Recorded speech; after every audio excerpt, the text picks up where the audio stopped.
Okay, y'all. Good afternoon. Happy lunch. My name is Carmen Tilton. I am the VP of Public Policy with the Texas Assisted Living Association. Today, we are participating in the TALAHour titled Successful Integration of Independent Living into Assisted Living. I am super excited about this topic, not the least of which because I get this question all the time, like literally today, this morning at 8:02, it was like somebody was watching the clock, waiting for 8 o'clock to pass, and then they sent me a call. So I get this conversation a lot. I get questions from providers who have excess space that they're looking to fill with independent living residents. Also, new development as sort of the model of senior living is shifting around a little bit. Today joining us, we have Misty Powell. Misty Powell is with Civitas Senior Living. She's been in the long-term care and senior living industry for 20 years. In her current role, primary responsibilities involve overseeing food and beverage, which we should have some conversations about that because I get questions related to food and beverage all the time. Civitas is also one of TALA's board members and are a phenomenal resource. I reach out to Misty and to her team all the time on a variety of things, such an incredible wealth of knowledge and a really phenomenal owner-operator. Greg Huntman is president of Pi Architects, has been involved in senior living projects since graduation from the University of Texas at Austin. Welcome. So Greg's passion for care led him to the forefront of developing dynamic, vibrant, and compassionate environments for seniors while supporting and fine-tuning efficient operations for owners.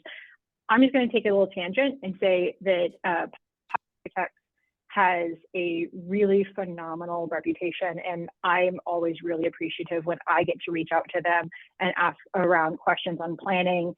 During COVID response, when we were looking at like blueprints and trying how to move people through buildings and good design, Pi has been phenomenal. They span projects span nationwide. They have an office here in Austin, Texas, as well as in Central Florida.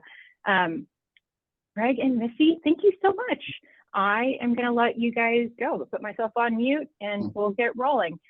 No, this has been a lot of fun. We've actually been working with TALAHour for a long time. So thank you so much for the opportunity. I was actually on the board pre-alpha. That's how long ago it was. A long time ago, which was a lot of fun to get to know everybody there. So thank you so much for bringing us on.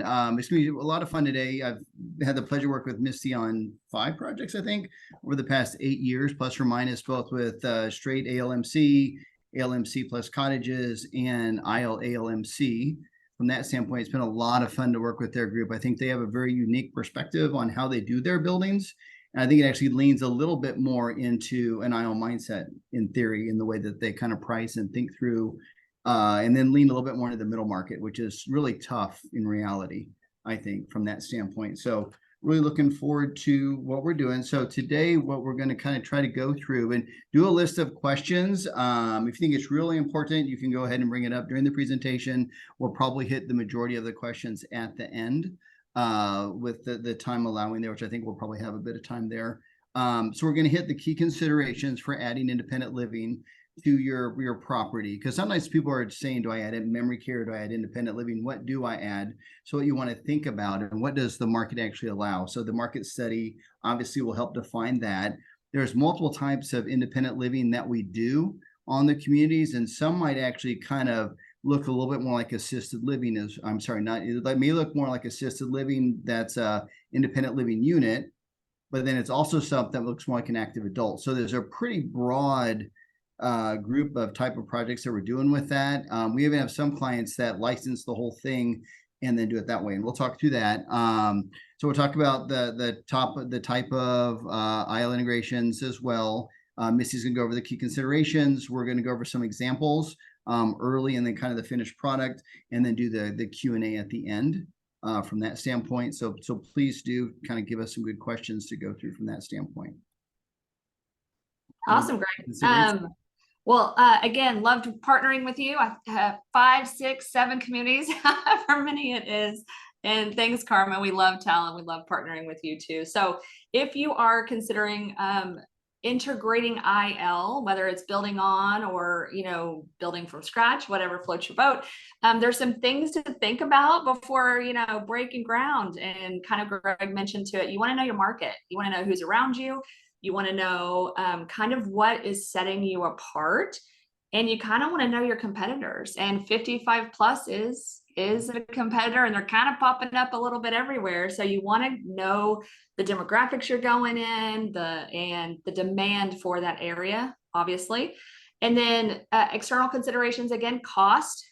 We know construction costs are, not cheap. So you want to make sure you have a plan of what kind of IL you want to do. And Greg and I will go through the different types and kind of some different strategy and design on that to help you kind of make a pro forma and really see if this is going to work for you. And then, of course, local regulations. It's not state mandated. It's not, state doesn't come in and audit you, but you still got to make sure you do some fair housing things and make sure you comply with the city when it comes to building any structure. So those are some things to think about. And then obviously the fun part is the internal portion. It's a thing that Greg and Civitas, we have 35 communities and we built really all of them but 2. So the design part is super fun, but you want to make sure that you're customizing it for you. And that includes what size apartments, how many common areas you're going to have, all that fun stuff plays into the cost and the pro forma. And then we can't not talk about staffing. So in IL and we'll go through this when we go through the different sizes, staffing is a huge component and can be really an expense that you have to take in consideration. And each design, we'll go through it, has different staffing needs that is going to be a cost for you. And then, of course, amenities and programming. IL residents, they're wanting to live a lifestyle that you do things for them because they've earned it, right? So amenities, what are you considering for your guests? Because each space of amenities might require additional staffing, and you want to ensure that you are taking that in consideration. And then my favorite part is programming, but it's a huge piece. Do you want to have programming 5 days a week, 7 days a week? Do you want to have a bar? You want to have a gym? You want to have health and wellness services? Some of these play in the fact of, a bar, we can't operate itself, so that would need staffing. So each thing's amenities programs are awesome, but it all plays into your pro forma and if it's going to work for you. And we'll go through that. So Greg, I'll kick it over to you to kind of start the first one. So a couple other things we need to consider is the food service and how you're doing that, because that's where we're seeing the biggest differences in a lot of our projects now. With the active adult model coming more in line, some people will just unbundle the dining options to say, okay, if you want this $3,000, $2,500 unit, I could do that, but that's at that point, right? But we have it as you age in place, because normally people want more, even though they don't think they do a lot of times, or as they're spending down. So the food service and how you provide the food service, how big's the kitchen, how big's the dining area, that's a big thing. And we do have some people that might plan for less, but then give them the opportunity to do more from that standpoint. So food service is a huge piece of what you do there. Again, it depends on whether, IL is incredibly broad. Do you feel more like an active adult? In an active adult, the residents kind of lead the programming a little bit more. So you do a little bit different model, and I'll show you one of those, or something that's more like that. Or do you want something that's more curated, right? Like independent living has been in the past, right? Or do you need something? Do you have excess bed you're trying to fill and you want to kind of bridge the gap? So that'll be something to consider when you're going kind of early on in it. The other big difference is construction costs. I can do a 3-4 story independent living building in wood stud construction, significantly cheaper than a 2-story non-combustible assisted living building. So a lot of times people are looking at the benefits of that. Say if you're doing a new building, you might actually do everything wood and do AL 1-story, and then basically do the multi-story independent living in wood. So some of the considerations, if you're kind of doing it, right out of the chute there. Wrong direction. There. So as far as the types, I'm going to say there's 4 primary types. There's probably a lot more. There's the connected, which is basically the IL ALMC that's connected and is one building, which typically will share the kitchen.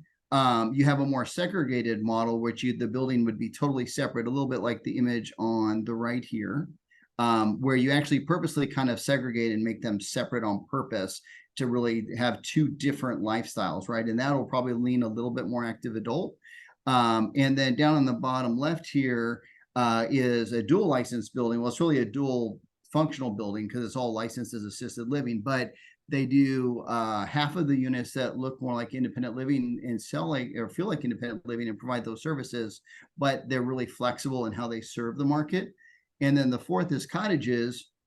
And cottages can be a lot different. It can be a single cottage, a duplex, or there's another model that's called a hybrid home, which is quite a bit different. It's almost like a little mini-like, a small building where you might park below the building and do units on the second, third, and fourth floor. So it's a way to get slightly more density off of the site on and using the cottage approach, but they're big, nice units like the cottages would be. From that standpoint, this is a community that is a Civitas community called Stone Creek of Copperfield, which I believe is still doing well. I know it really hit hard and did really well from the get-go, but basically it's a two-story assisted living building, kind of the primary building there, single-story memory care that attaches to it with a really nice central courtyard there. The goal was to use the excess property for cottages, right? So you can see the duplexes that kind of ring the outside here. From that standpoint, the good thing about cottages are people really prefer cottages. Now, you can't do all cottages and make the performer work, but where you can make them work, they're really cost effective from that standpoint. Cottages, you probably need to think through the food, and I'll let you probably talk about that, Misty, is, you know, what you actually provide for them.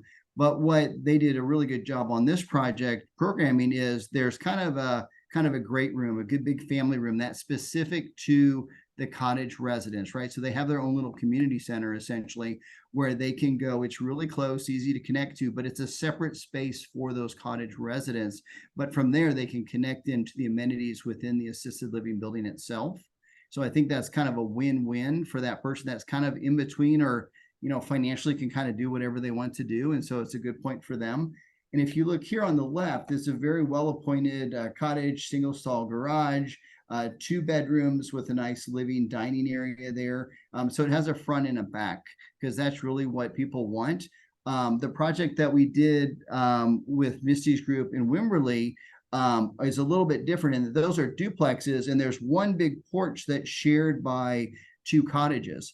And what's super cool is whenever I go visit it, there's a party that's going on the front porch that the people will actually gather on the front porch, have a great time. And so it adds a whole different kind of feel to the community and that positive energy, which you really want people to see as they're entering your community from that standpoint. And this is an image of the great room. Misty, what would you like to share with that? Yeah, I think like you said, Greg, cottages are amazing. If you could have a whole campus of cottages, you'd fill it up in a heartbeat, but you might not make your performance.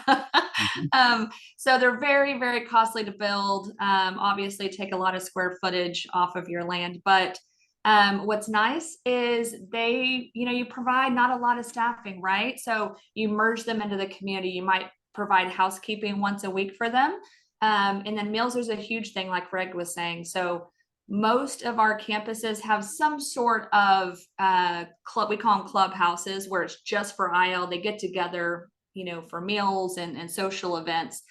And then some other campuses don't have a clubhouse, so we deliver food to their apartment, and so they get that service added on to that. So not as much staffing is required for that, but also too, it does take a lot of footprint. But man, cottages add a lot of value aesthetically to your footprint.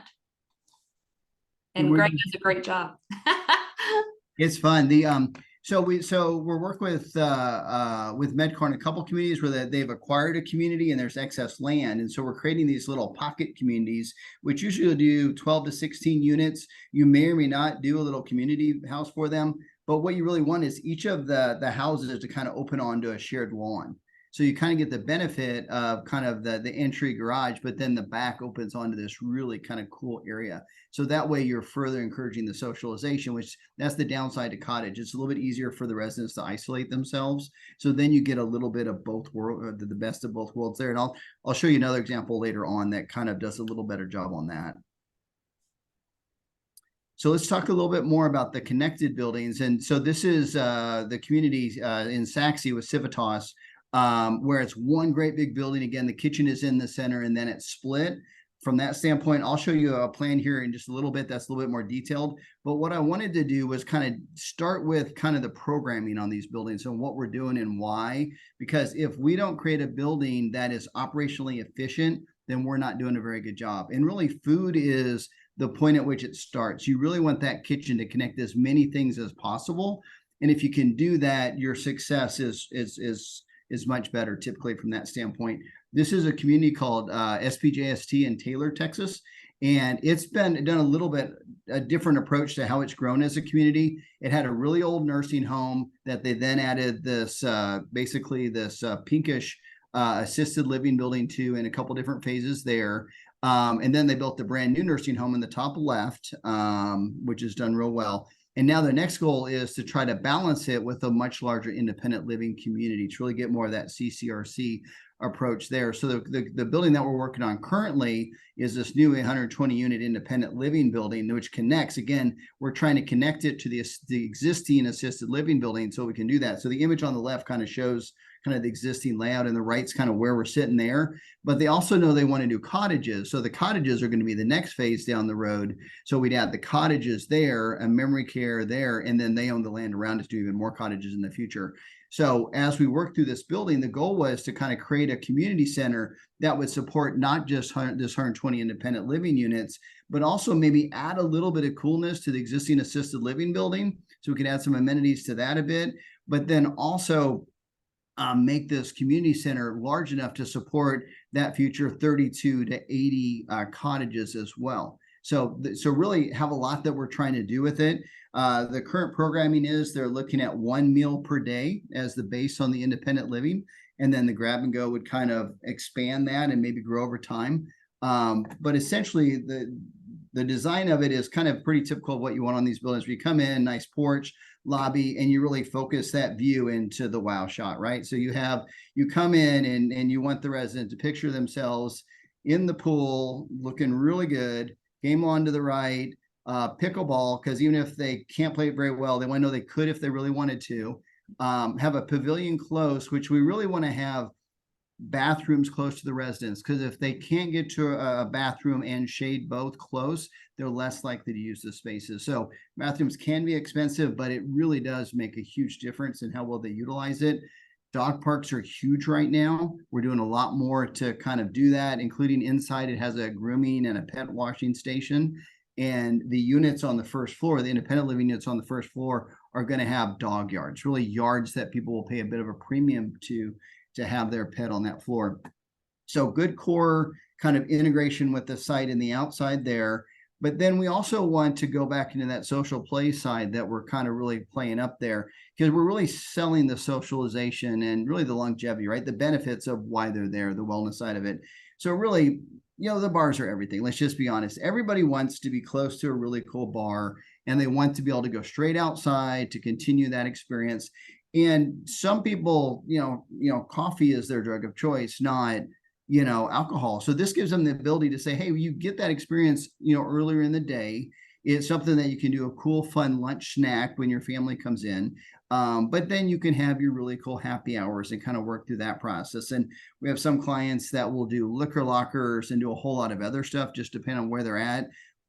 Westminster, which is a huge community here in Austin, we actually have 2 licensed bars and then 1 unlicensed, so they can bring the liquor to that one. So they have a really good time, and that is a Longhorn community from that standpoint there. But the goal is basically to bring those amenities into the building. And this is a very amenitized independent living building. So this would be at the optimum size from that standpoint. You have this great room that is kind of the central shared hangout fun space there.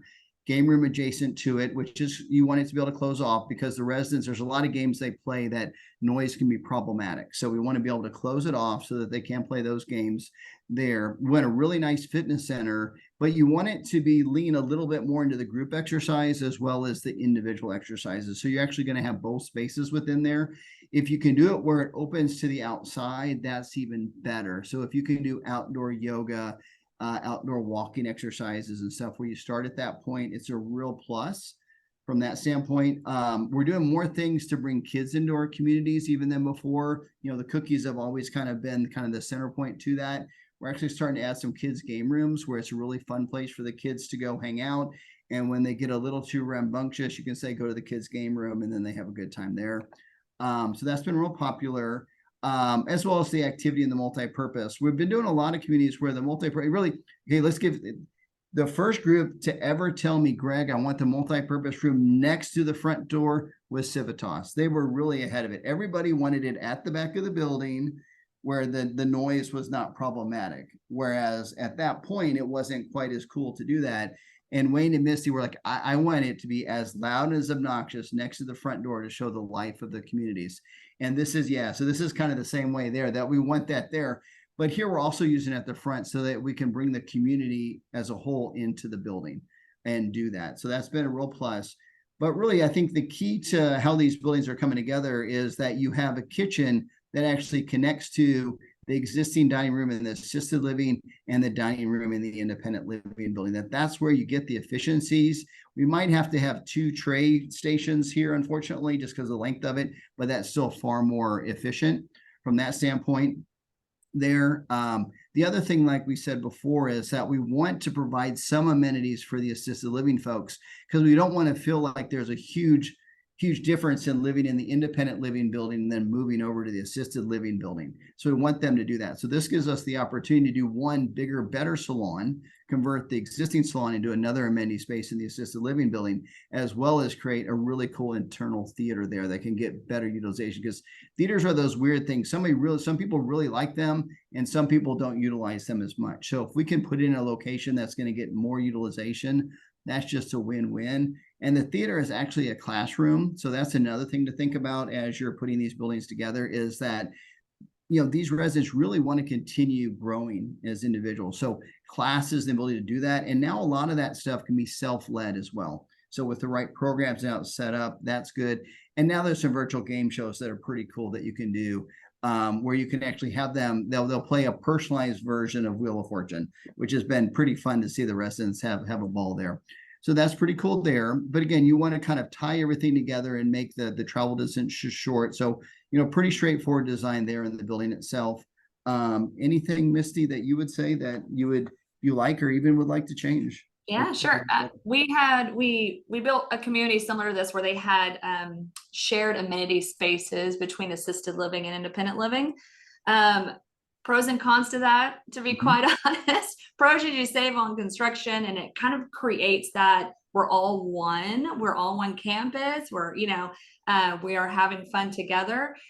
Some things to keep in mind, because we built a community right before COVID, and something to keep in mind is when assisted living, you know, they're state regulated. They had regulations coming to them that independent living does not. And so even if your independent living resident walks over to assisted living, they have to abide by those state regulations. And some of them do not enjoy that. So, and also too, assisted living, you know, you're having to do a lot of things to make sure you're keeping them as safe as humanly possible. So having those shared spaces made it a little bit challenging for residents to really share those spaces and feel comfortable in those spaces. So as we all know, independent living residents, you know, they sometimes say, I don't want to interact with the old people. I hate to say it's true. And so when you'll start to see if they have a shared anything, they'll be, why are they over here using my theater? Why are they over here using my salon? So it really takes a really good team effort to integrate those spaces well. So if you do have space like that, or you're thinking about it, my suggestion would be have specific times that those spaces are used for assisted living and spaces are used for independent living. Have it clearly outlined so they feel that they have their space and they're not going to be integrating with people that are not of the same level as they feel they would like to interact with. So just some things to think about, especially when you have regulations that are hitting assisted living. You want to try to not impact your independent living as much as humanly possible. But if they're connected, it might start to happen. So something to keep in mind on that part. Right. And we do have some clients that like more separation, and we have some clients that like a lot of integration. Sooner Station is OU's community that we just finished. There, they actually had a different approach that the community center was separate. So we actually had a community center that had all those active spaces separate. We actually then had a core in independent living that was smaller and a core into assisted living that was a little bit more because we really did want to allow them to stay there if they wanted. But then the kitchen connected very differently to the both dining rooms there. So the dining was separate from that standpoint, and they had a courtyard and this community center connected it. And that actually did it pretty successful because the independent living folks, they had their dining and they had a really cool bar and they had a pool and their own fitness area. So they had their core things. But then because there was a separate community center, I think it was a little bit easier to share that. It'd be fun to go back and see if that's worked completely as done there. So it's all over the place. Rural areas do have a tendency to commingle better than I would say than more of your city folk. Absolutely. I know there's two, you're going to go to that one, which is perfect. There's two, when they're connected, you can do exactly what Greg was saying. You can build common spaces that they share. Or honestly, the benefit of having it connected is to kind of share on some staffing in your kitchen, kind of like what Greg was talking about. So we'll talk a little bit more about the benefits of being connected, but having those different spaces. So this is kind of the predecessor of the 3D image you saw before. That was Saxy. This is Azel. And this one, I think, did a lot of what Misty's saying is that there's a very strong distinction and the doors were typically closed between the two areas. So this line here on the left is assisted living and on the right is the IL. Now I would say on this building, it leaned a little bit more active adult in that it was super efficient and a lot of fun, right? It wasn't a super, and it was I would call this more middle market if that's appropriate, Misty, in the way that in Azel and Saxy, they're, that's kind of the community there, like you were saying, but had a strong separation, but then you could walk through, but visually you weren't looking right at each other. So that's the big thing. Like the one that we did for OU, we just talked about, we actually purposely canted it so that you weren't looking into each other. So you could do that. But this one's interesting in that you have one main kind of entry drive here, and we kind of played up the entry into the IL a little bit more in that had the actual porte cochere that met the requirements for that. And essentially you could come in, they had their separate admin, and then they had all of their activity spaces, fitness, living activity, a really cool bar bistro, and a very large dining area there. They did have their own admin area. So this admin area was specific to the independent living here for them, although I'm sure they were sharing as well. Whereas we had a separate admin on the left side that was the admin that was connected to the assisted living entry here in the way that it came together. From that standpoint, again, it had a central kitchen that served both directions. And then we had more of our maintenance and the other support features as well that could come through and kind of connect. Because that's always the challenge. How do you get everything to kind of connect in this middle spot? But we didn't want it to feel uncomfortable if they were walking here. So there was a bit of a barrier between the two that they could walk through while they were serving from that standpoint. And this did have one serving line that served both ways. So that was a benefit within this community here. Again, the main courtyard still leaned a little bit like the other one where it had a nice pool, cabana, bar area outside. Really nice from that standpoint. Within the assisted living, it had all the normal stuff that we'd have there, the great room, the living room, the dining, the activity spaces from that standpoint.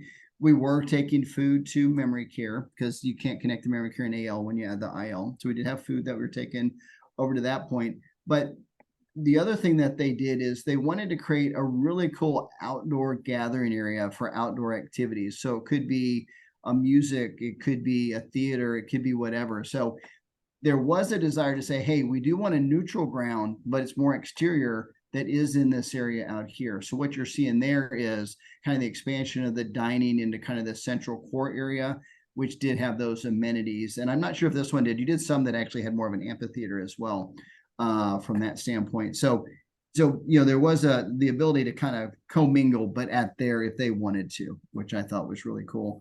From that standpoint, what else would you share on this one, Misty?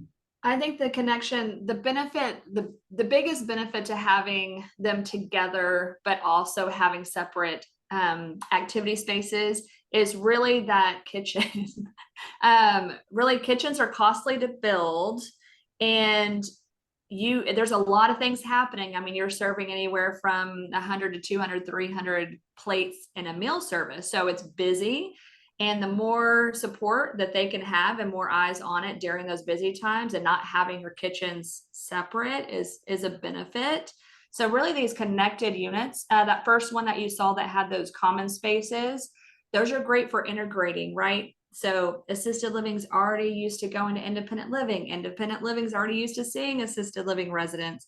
So they're not necessarily scared off by transfers or by moving into those spaces. But again, has those cons too that we kind of talked about, but both benefit food safety and food service, and also do your kitchen staff. You don't need as many kitchen staff when you just have one kitchen than when you have a satellite kitchen or another full kitchen. And kind of like what Greg was talking about, we had 2 admin spaces, but that evening receptionist answered the phones on the aisle for the AL. So you can have a little bit of cost savings when they're under the same roof, which is super, super nice. Perfect. Thank you, Greg. Cool. Now I think it's dual licensed, which is now the hybrid of the hybrid. So this is interesting. So this is Grand Living's community called Tuscan Lakes, and they've done several of them in Texas. Their methodology is to actually build the entire thing as assisted living, and they kind of call it an IL plus for independent living. And then they have normal assisted living, and then they stack memory care. So this is, basically a 4-story non-combustible building. So it's a much more expensive building. So it's usually in the better market areas, but they actually do it so that they have a very high-end assisted living, essentially, that leans to the IL. So on the left side of the building here, you can see the pool. And so this is more the IL courtyard. This is a little bit more the assisted living courtyard. But you actually have one entry that goes to both. So you go to the left to the independent living, to the right, but they really commingle the areas. They don't really specifically delineate what is IL versus AL. Now you do walk into kind of separate ends, like I would say, of the dining area, so you can share that.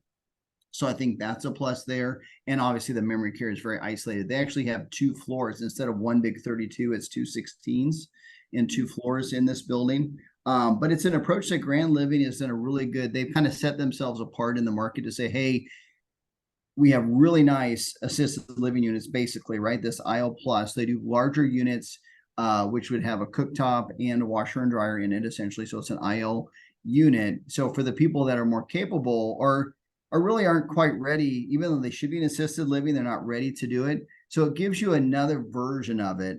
We have another building for InvestCore that's similar. It's a big 1-story version where it's the same thing. Everything's shared in the middle, and it's really fun and action there. But then the units on the left side of the building lean more larger as an IL unit, whereas on the right, it's more active adult. So as the marketing or salesperson is talking to the resident, the prospective resident or the family member, and usually they're saying something different, right?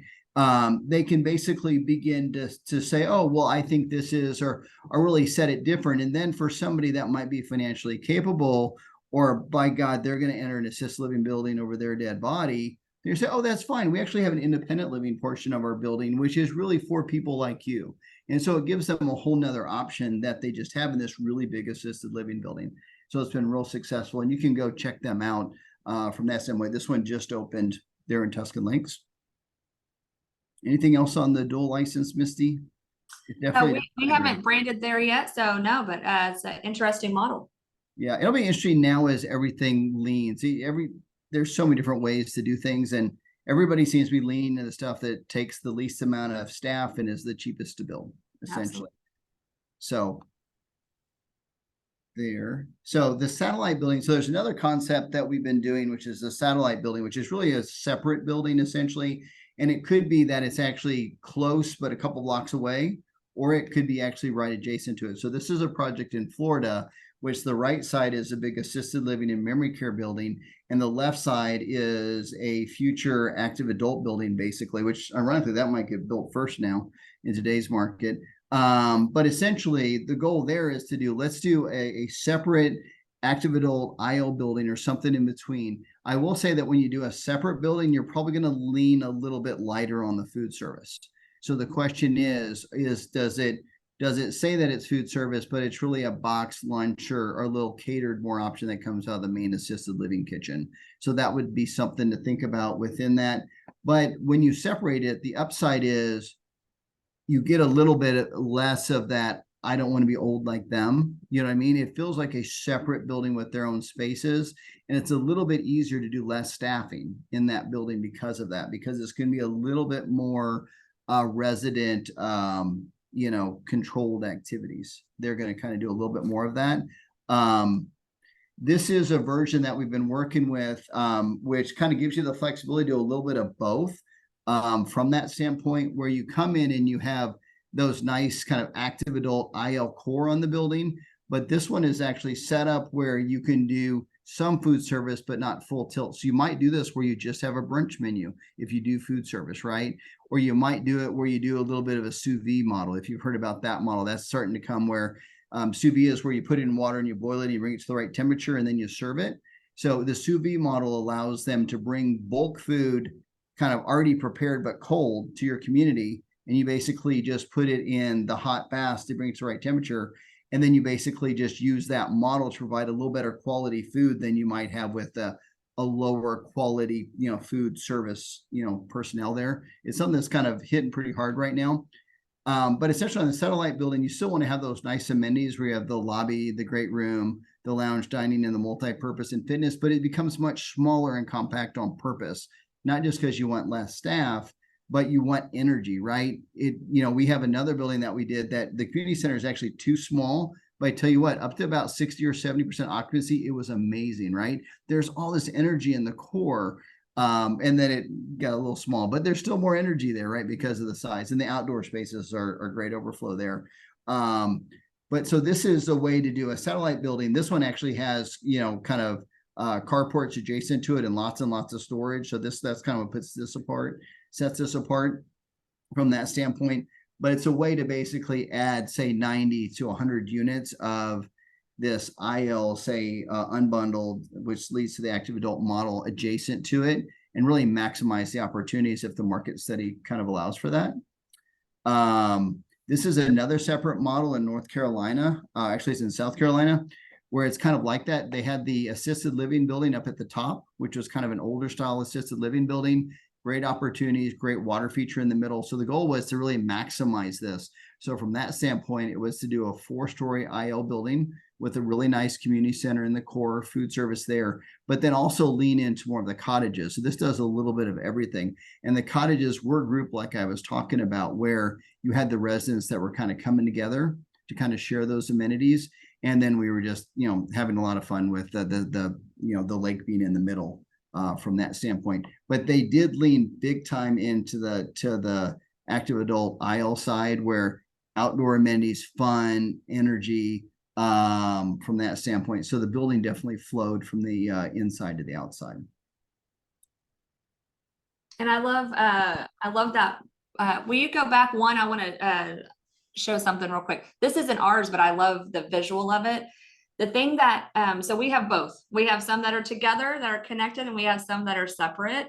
And I'll tell you the benefit of separate is what you can kind of see here is those independent living residents that are coming to you, they still want to feel independent and they still want to feel like they're with their same level. And this gives them that visually when they pull up to do a tour.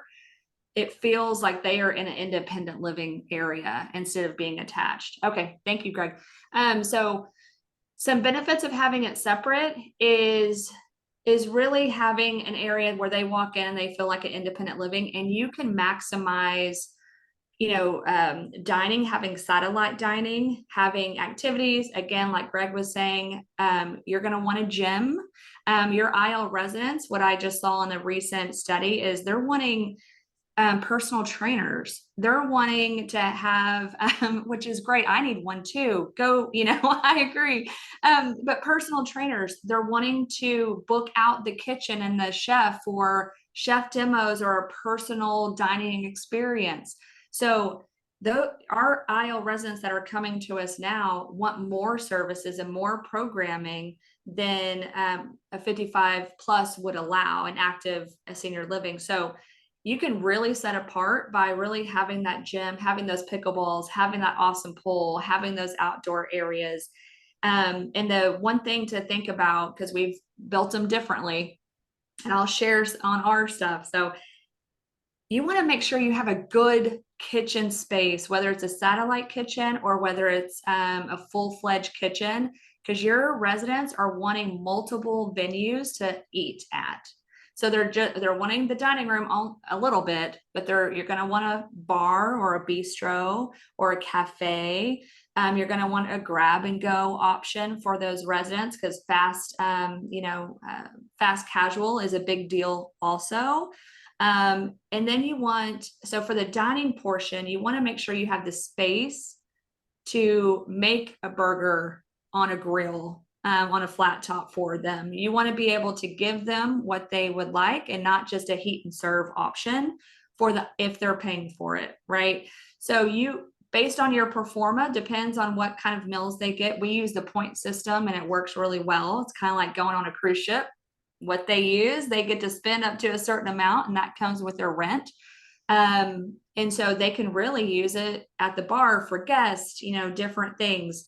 So they really feel very independent, that they're not losing it if they don't eat that meal for that day.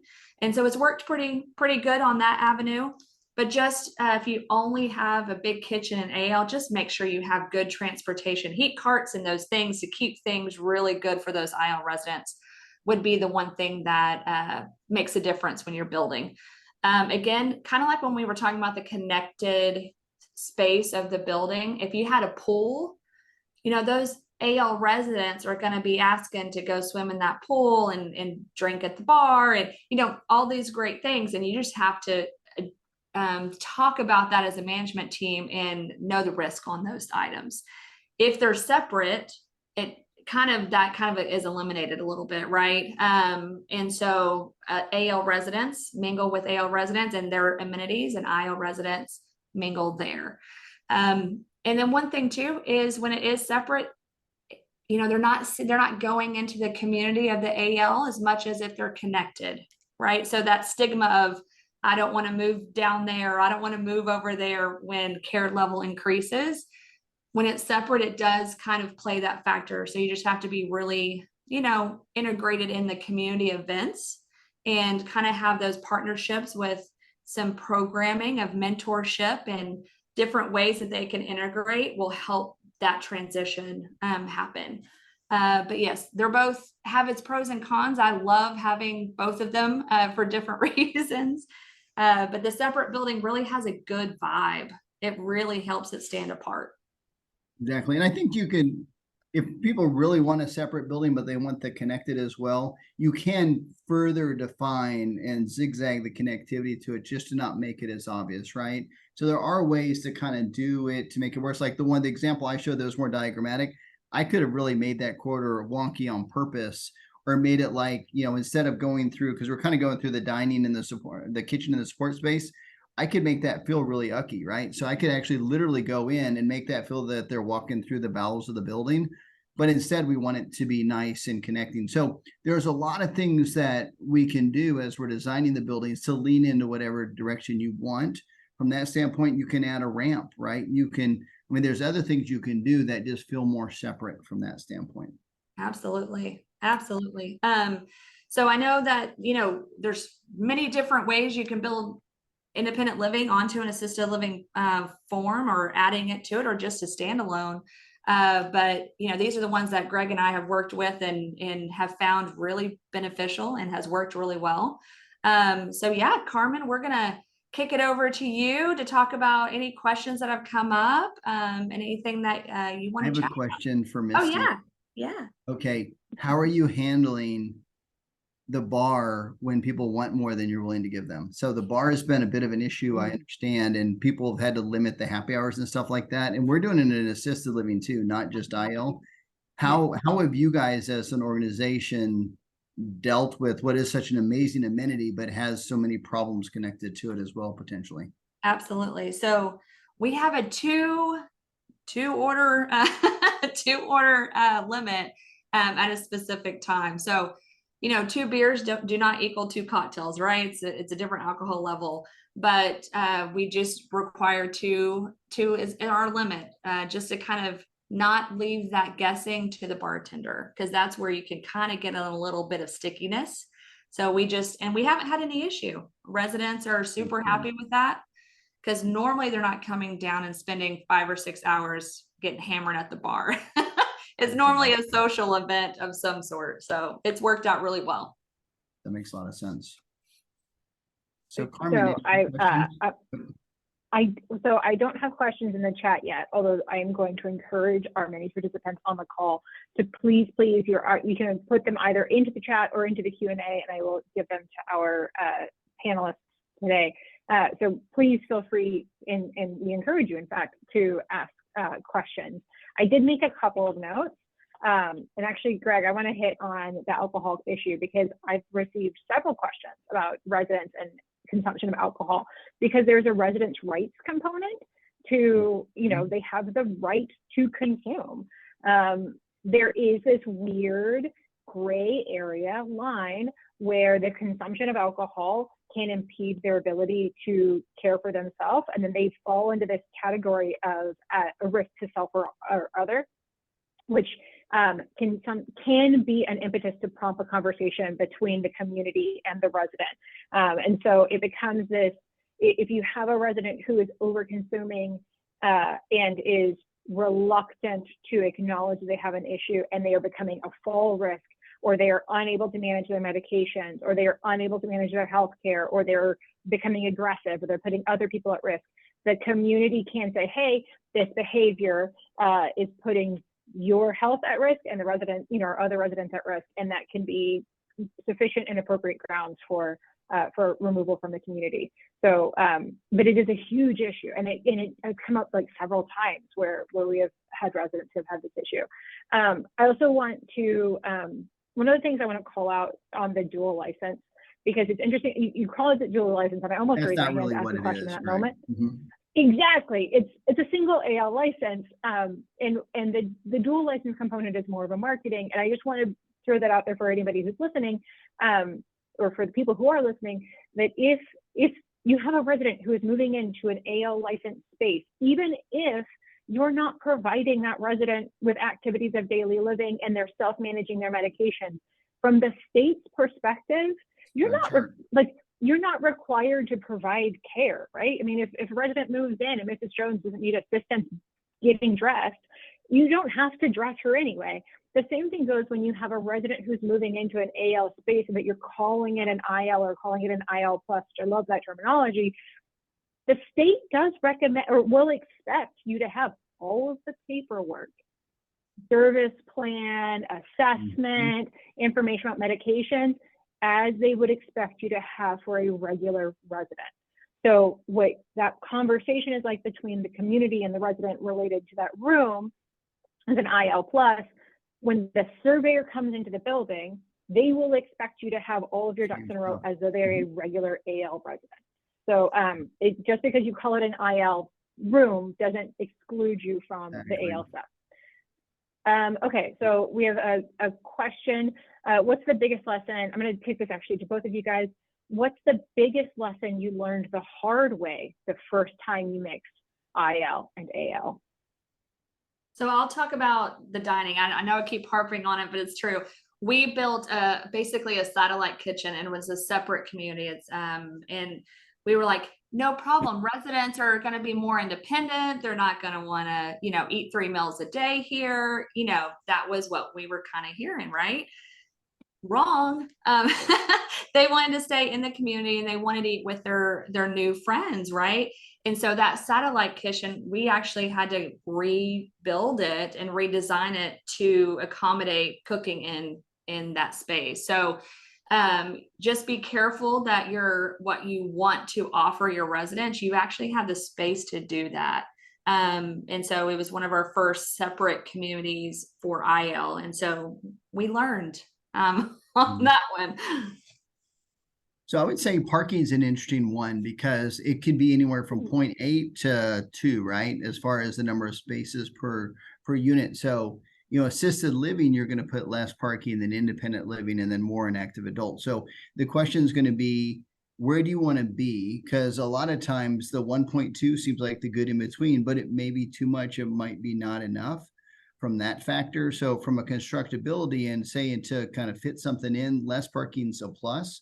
We are doing more below building parking than we did before. because that is a huge amenity to the resident. If you can tell the resident, I can pull in below the building, park, walk 30 foot to an elevator, get up to my unit, walk 30 foot to my unit, that's great. It's especially great like in Minnesota and some of the worst climates, where it's even more popular, but we are doing much more of that. But part of what you want to look at is how much parking you provide like that. Because if you provide all your parking like that, it's a little bit harder to get a premium out of that, right? Whereas, so you want to limit the amount of great parking you have so you can charge for it. So you might do, say below building parking, you might actually do garages, which we had on the other projects, Hazel and Saxe, where you do that. But then your challenge is, are they putting the car in the garage, or are they just putting a bunch of crap in the garage? So that's something to think through there. And then you have covered parking and regular parking. So that's kind of the key there. And then again, when you have your events, say your Christmas party or whatever, parking's a nightmare. So parking's an interesting one to kind of think through from that standpoint, where I think people will have done well. As far as maybe learn the hard way, I think it would be that we had a client, like I said before, that the community center was a little too small for the total build out of the 220 units. Partially because they added a 40 unit building adjacent to it. But I think that's probably a little small, but again, it's a little small a third of the time, right? It's probably perfectly sized a third of the time and not used a third of the time, right? So you really want to figure out how you use that. And I think a very sophisticated, operations model even could probably think through, how do I do it well? If I do food service, how do I encourage different meals or a little bit more of a come and go approach? And, do you expand more outside? Because I think people want that outdoor dining area. Going kind of the next question, I think conservatories and pickleball are probably the two biggest things right now. A conservatory is kind of a Four Seasons room where it's a little bit more outside feeling. It can be more of a sunroom, or it can be a really grand space like we've done in a few communities that becomes a real big wow factor from that standpoint. But a lot of people want to be outside, but the climate may not encourage that. Again, if we can get people to get that 20 minutes of sun, it makes a huge difference on how well they're sleeping and their how well they feel. So that allows you to kind of do that from that standpoint. There, pickleball, again, it's as much of a fun activity to watch as it is to participate in. So I think putting it together in a way that makes sense and does that. We've had the most bizarre conversation at a big CCRC with one of the board members who was also a resident. And, she claimed nobody'd ever outside to do things. So this is just her one opinion. So that's always our challenge, is that, you really have about 10 resident profiles in theory that you're really accommodating for in the building, right? And you need enough for each of those groups to do it. And so for her, she was never going to go outside, but she loved her patio and talked all about her patio and how that was great, and swore nobody'd ever play pickleball. And then you talk to another person and they're like, oh, I want all the pickleball I can get. So again, a lot of times you're trying to add amenities to bring in a younger resident. So if you can gain another 3 to 5 years on the stay, then that easily covers itself from that standpoint. So that would be a response to that. What do you think, Misty? Absolutely. I won't say it's you're selling to, like what Carmen was saying, you're selling to the daughter and the mom, you're selling to the son and the father. I mean, you're really what they're looking for are completely might be different, but really you need to have those amenities whether they're going to use them or not. Because they might want to. Exactly. Hey, Greg, will you jump? Oh, sorry. Will you jump to the last slide just so that we can pop that information up as we're nearing our time? Went the wrong way. Thank you. And I want to make sure that we get to some of our final questions as well. So, do you see any robot integration or robotic integration into any of the operations of senior living? And if so, what are the areas you can use? I think, Misty, this is probably best directed to you, if you don't mind.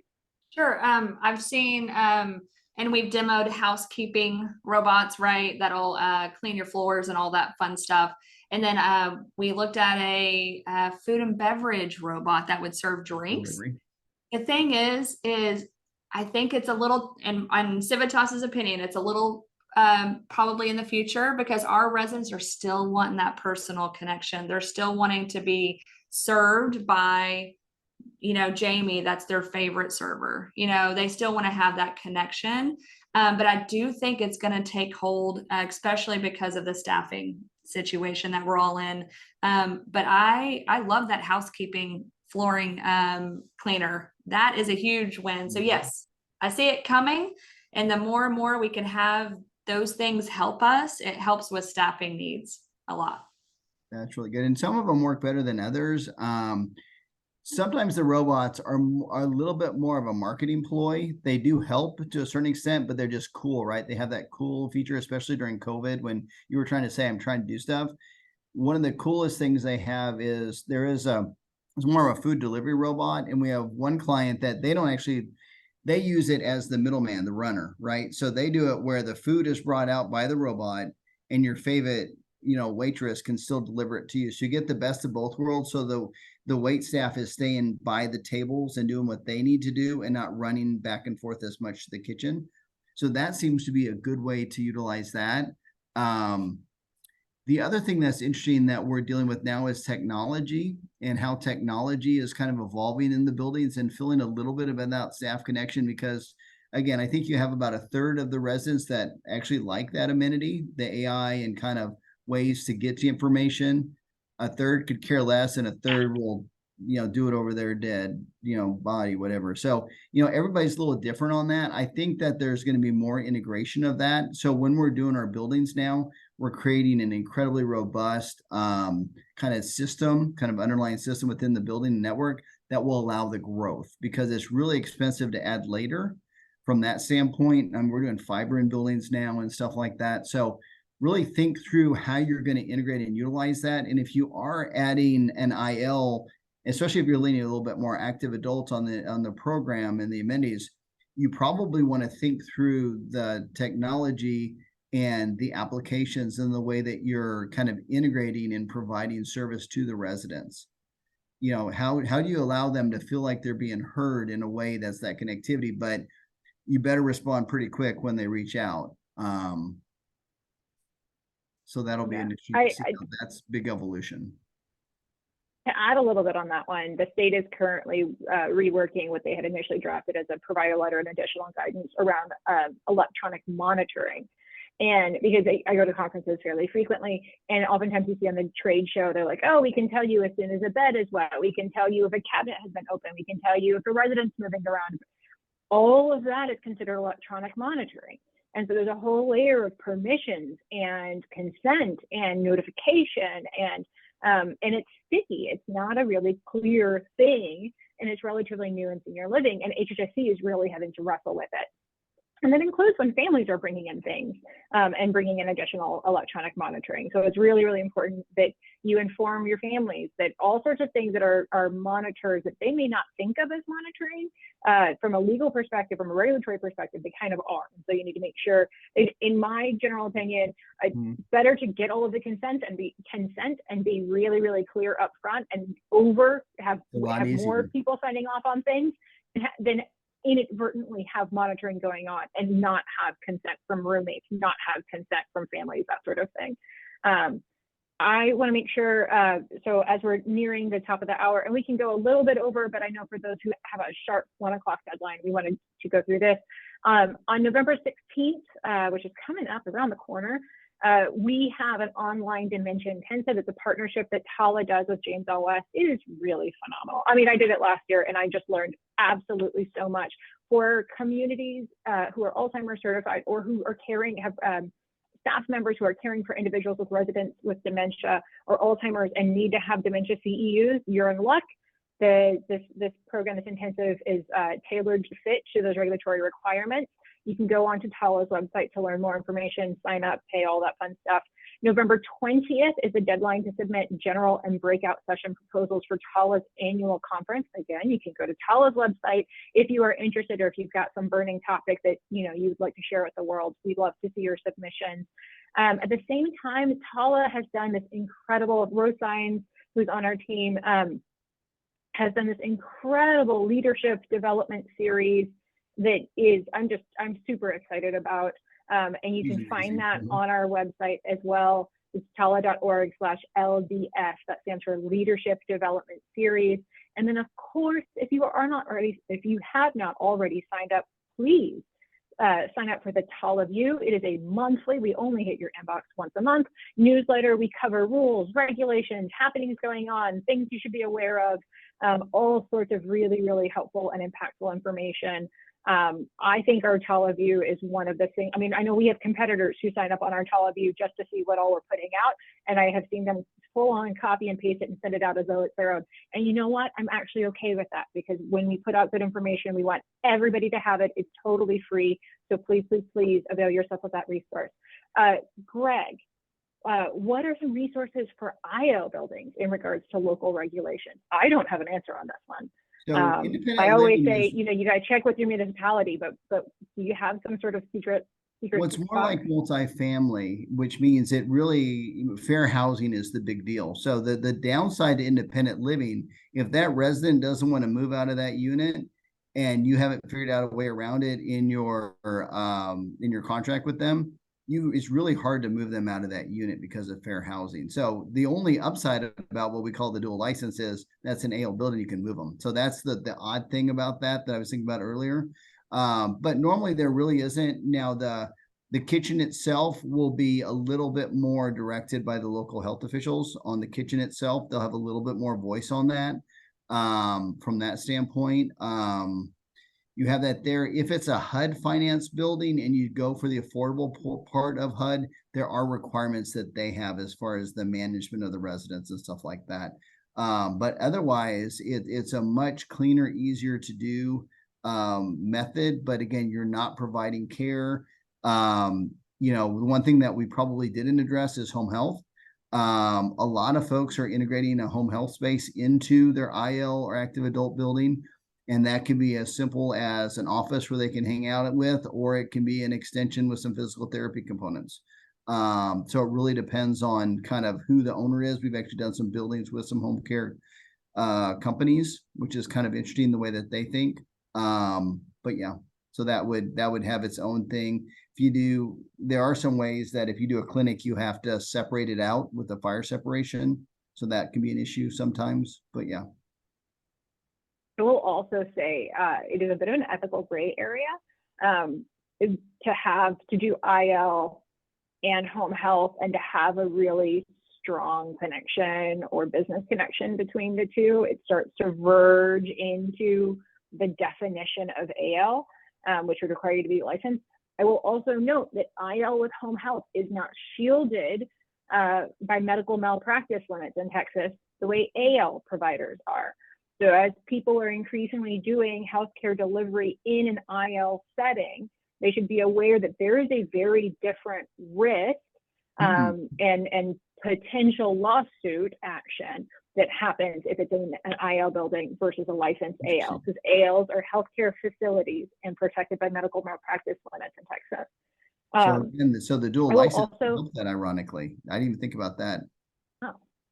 I will also note on some of the separated buildings, because this has come up before, if it's licensed for AL, you are required to provide activities, right, as Misty was mentioning, and you have all of these licensed spaces and activity spaces. If your activity spaces are in your IL building, which are permissible, and your activities that you're advertising to your AL residents are located in your IL building, if you have residents who need you to facilitate transportation over there, you have to provide it. And so going back to Misty's notes about staffing and kitchens and whatnot, the more you're shifting expectations, oh, well, residents will just move through these shared corridors over into these other spaces. Note that residents with mobility challenges, if that is your planned activity for your AL residents, you have to make sure that they are actually able to access that activity. You can't set up activities that are inaccessible to them. So that is a staffing component, and the state will fight you on that sort of stuff. Well, on the construction type too, if you're requiring the AL residents to go in an IL building, then it has to meet the AL construction types. So whatever shared has to be within the AL license portion typically. And I think, you know, I love blended models. I love really having an environment that is holistic and that appeals to everybody's needs. I think where it can be a little bit sticky, and really what was exposed during COVID is as Misty mentioned earlier, AL is regulated by the Health and Human Services Commission. And while I think it is unlikely that they will lock us down again in the future, it is something to be aware of, that they have that power. It's not one that we had ever really seen them do before, but now that it has happened, we are all viscerally aware that they can lock it down again. Again, super, super unlikely, but it is a consideration. And so I was talking with a member, and saying, look, if you have a single doorway entrance, it's supposed to be into both, and there is a prohibition on visitation, or there's a prohibition on non-resident visitation, how are you going to get your IL residents into your IL building? I think that's really important. And it's important if you're going to start talking about, you have this IL to AL to memory care, and we can move you through that.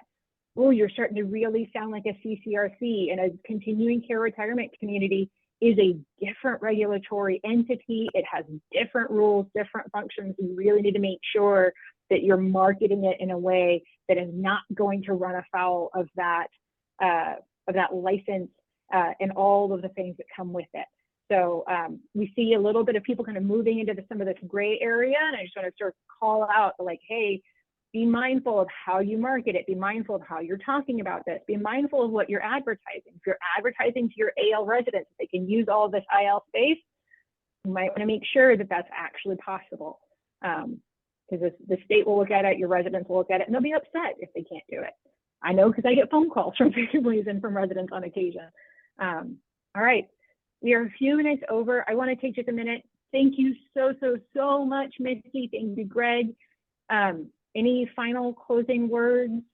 Anything you want to leave our participants? We have had excellent participant retention as we've moved past the 1 o'clock hour. So the only thing I'll say is we've tried to incorporate things like the POS system, where residents can go on and order their own meal and be very independent, and probably a 15% acceptance rate on that. They still want a little bit of you to serve them, which is what they're paying for, right? So when you're thinking 55 and up is coming up, just like Greg was saying. So what are you going to do to separate yourself in IL? And it's about the amenities, and it's about the service. So really think about those things, but keep your ear to the ground on technology. But your residents might not want it, but keep going. And it'll change every year. I mean, we'll start with one thing, and by the time we build it, we're doing something different. Absolutely. Yeah, and then really take the time. We've been doing a lot more strategic consulting, where we get in a little early and kind of help people think through whether they're just repositioning their existing building or trying to figure out what to add. Work with somebody that has a really deep understanding of the operations and the design kind of integrated, because there's sometimes that we can see things that may not seem apparent, and it may not even be that expensive to do. So there's a lot of things that can happen and might be a windfall, but not be very expensive. So there's just a lot of things that you can look at and then work towards, so that you're not, it's difficult for us when we go to a building and they just did a renovation. They just did this, and oh, why did they do that there? And it just makes it problematic for the next step. So as you're looking at doing things, think 2-3 steps down the road as well, so that you can see these other opportunities, which is hard, right? When you're trying to solve one problem. But yeah, don't be afraid to kind of think a little bit further. Thank you. Yeah, thanks, Carmen. Thanks, Greg. Well, yes, thank you, everybody. Have a lovely rest of your Thursday afternoon, y'all. Thanks, everybody. Bye, guys. Bye.